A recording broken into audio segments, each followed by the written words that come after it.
You've been a passionate advocate of companies getting to net zero. And it's interesting how you've drawn in the part about the European Union and what's happening with companies there. But how can companies accelerate this change, and how can they accelerate the process towards sustainability? First of all, you're right. This is the right question because I think, or at least I'm with you, I think business will have a major role to play in that dynamic. I don't think we can do without government frameworks and without government regulation, so it's the stick in the equation. But I think most of the dynamic, I've been involved in business for 30 years now and tried to create the right incentives for business.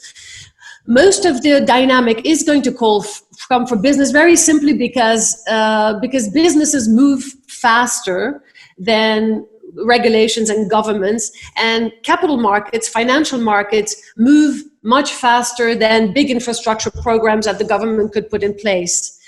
So that is one reason why, the engaging business in the right way is going to be essential for success.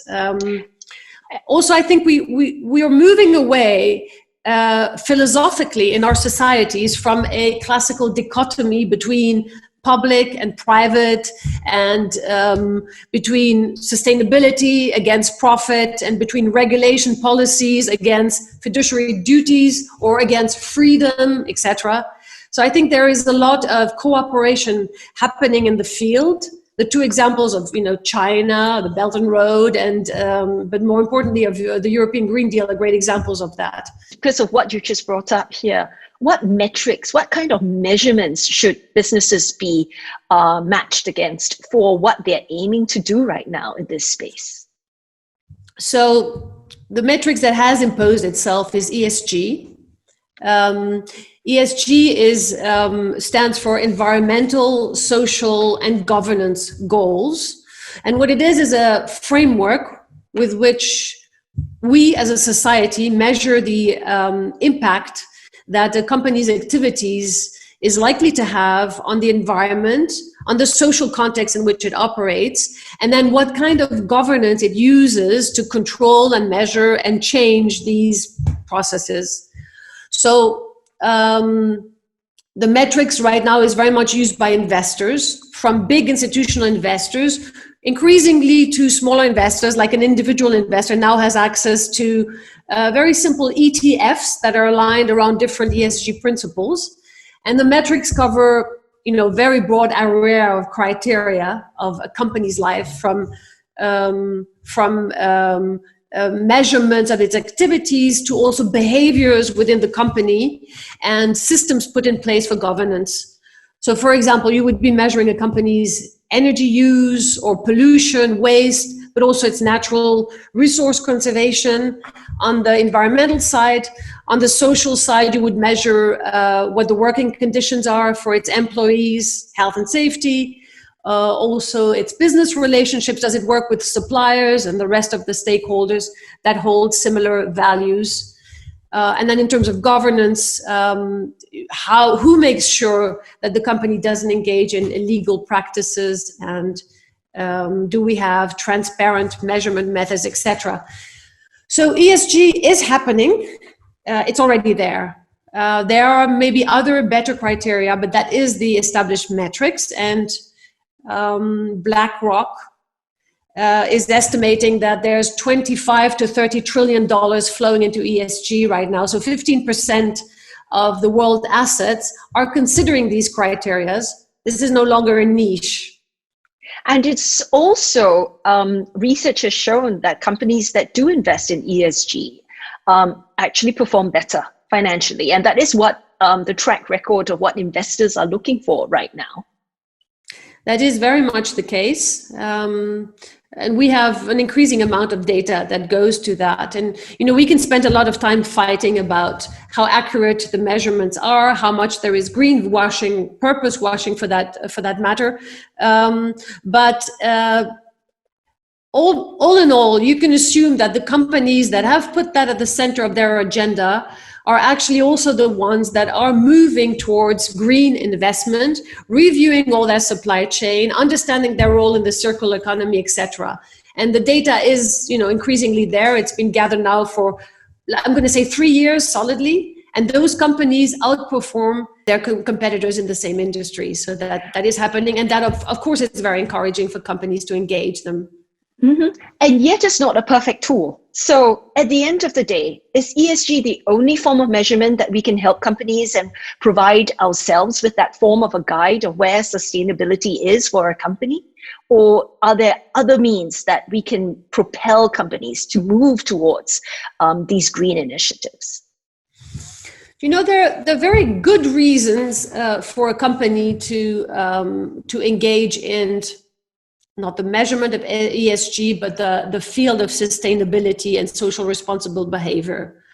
And I think when I work with companies, I like to focus on that, the win-wins, the positive ones. And yes, there's also a lot of compliance and regulation issues that will create massive trouble and, as we know, negative financial results if you don't. The positive ones, however, is, first of all, it's very good for your brand. We know that, the market research shows that consumers associate long-term or only give their trust and commitment to companies that have a good profile in that field for the majority. It's also become a necessary requirement for you to attract and retain talent. And many processes of personal development. You will not keep the good people if they cannot associate with what you're doing in the field of sustainability. But more importantly, maybe it is a motor for innovation. It is proven that if you try to reboot your supply chain and the rest of your value chain to make it more inclusive, more green, it's very likely it will lead you to question and improve antiquated old systems of delivering your goods and services. And then if nothing else, as you mentioned, it attracts financial success, because we have strong evidence now that it actually, the stock markets increasingly reward you for that behavior as well. So there is a lot for companies to think about and to develop in terms of improving their performance as well. And if we round up this conversation, after 30 years of being an impact investor, sitting on the different boards, looking at disruption, innovation, are you optimistic, Fabienne, on where companies and governments can go in the sustainability drive? We use sustainability so very loosely, but if we look at ESG and where governments and what you've been actively working on and hopeful of, how's your outlook for 2021 and onwards? 13 years ago, we had, in the utility sectors across Europe, we had what was called the 20-20-20 agreement. So it was 20% reduction in emissions and 20% of the final consumption had to be done by renewables and 20% efficiency increase in the use of the energy that we had. Long story short, at a time where respectable experts said there is no way solar energy will ever have economics that will make it, sustainable in the sense of being, right now it's subsidized by the state, but long term there is no way it can become a, substantial source of our energy. And then only 30 years down the line, the game is completely inverse. So all the companies that have invested early in green energy, so I'm thinking of Enel in Italy and Ørsted, the Danish company with wind, are far and large the largest capitalization utilities company in all of Europe. They've won the game. And so it's happened fast, and it's happened with government subsidies, but the economies of scale of renewables have taken over the field so much that there is no challenging of that. So result of that is 1 kilowatt hour of solar cost 11 euros as of now, and the average cost for the mix that the rest of Europe has is about 40. So that tells you, a dimension of how much better it's gotten. And I think exactly the same is now happening to the oil and gas sector. The share prices of the oil and gas companies in Europe has decreased by 50% over the last, 2-3 years.